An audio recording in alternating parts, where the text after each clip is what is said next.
इस वक्त आप आराम से बैठकर इस वीडियो को देख रहे हैं, मगर मैं आपको कहूं, आज जिस जगह पर आप अभी बैठे हो वो जमीन आज से करोड़ों साल पहले 8,500 डिग्री के तापमान से उबल रही थी, या जिस जगह पर आप बैठे हैं वो जगह लाखों सालों तक बर्फ से ढकी हुई थी। ये दोनों बातें सच हैं। इस 15 मिनट की वीडियो के अंदर आप पृथ्वी के 450 करोड़ साल के सफर को देखने वाले हैं। जिस जगह आज हमारा सौरमंडल है, वहाँ विभिन्न प्रकार की गैस और धूल के बादल हुआ करते थे। वैज्ञानिकों के मुताबिक इन धूल के बादलों से दूर एक तारा हुआ करता था, जो हम पैंजिया महाद्वीप के नाम से जानते हैं। पृथ्वी का वातावरण और तापमान लगभग स्थिर हो चुका था और अब करीब 21 से 23 घंटे का दिन हुआ करता था। अब समुद्री जीव पानी से बाहर रहने लगे थे और वातावरण के हिसाब से उनके शरीर का रंग रूप बदल रहा था। धीरे धीरे ये जमीनी जानवर डायनासोर्स में परिवर्तित हो गए। जिन डायनासोर्स ने पेड़ पौधे खाने शुरू कर दिए, उनका शरीर लंबा और विशाल रूप से विकसित होने लगा। कुछ डायनासोर्स शिकार किया करते थे, जिसके कारण वे छोटे और तेज होते चले गए।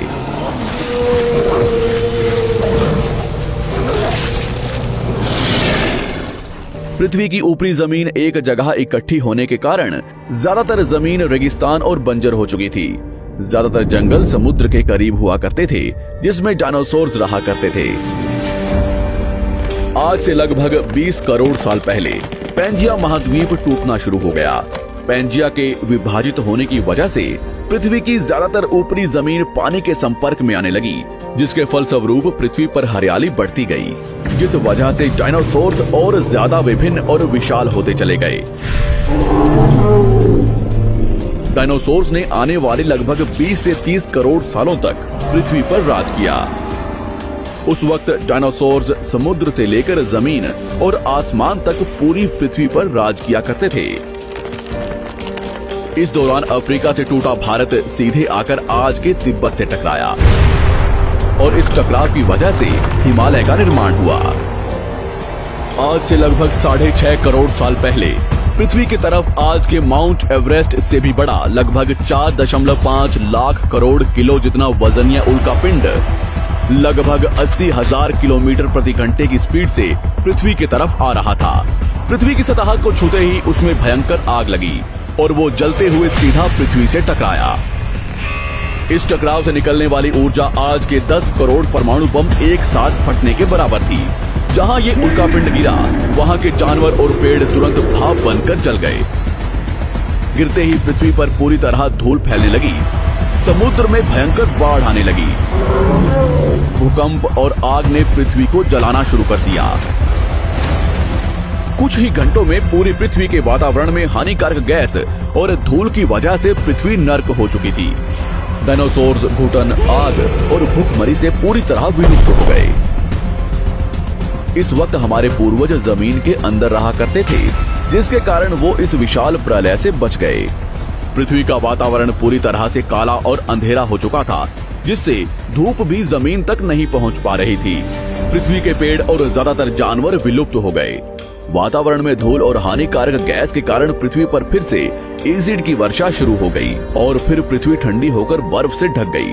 लेकिन इस बार पृथ्वी की बर्फ लाखों सालों तक नहीं जमी रही और 80 से 90 हजार साल बाद ये बर्फ पिघलनी शुरू हो गई।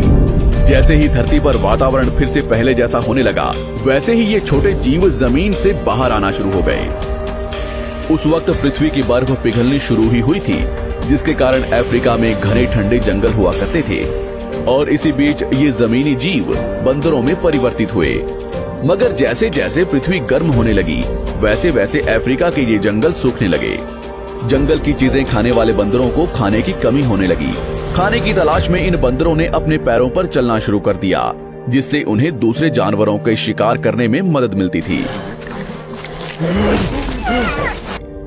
धीरे धीरे बंदर एप्स यानी वानर में परिवर्तित हुए। खाने की तलाश में ये एप्स पृथ्वी के दूसरे हिस्सों में फैलने लगे और धीरे धीरे उनके शरीर का रंग रूप वहाँ के मौसम के हिसाब से बदलता गया। वक्त के साथ साथ हम आदिवासी बने। हमने हथियारों से लेकर आग का आविष्कार किया। हम धीरे धीरे इंसान के रूप में विकसित हुए। हमने धर्म से लेकर परिवार, भाषा और संस्कृति का निर्माण किया और वक्त के साथ साथ हम विकसित होते चले गए।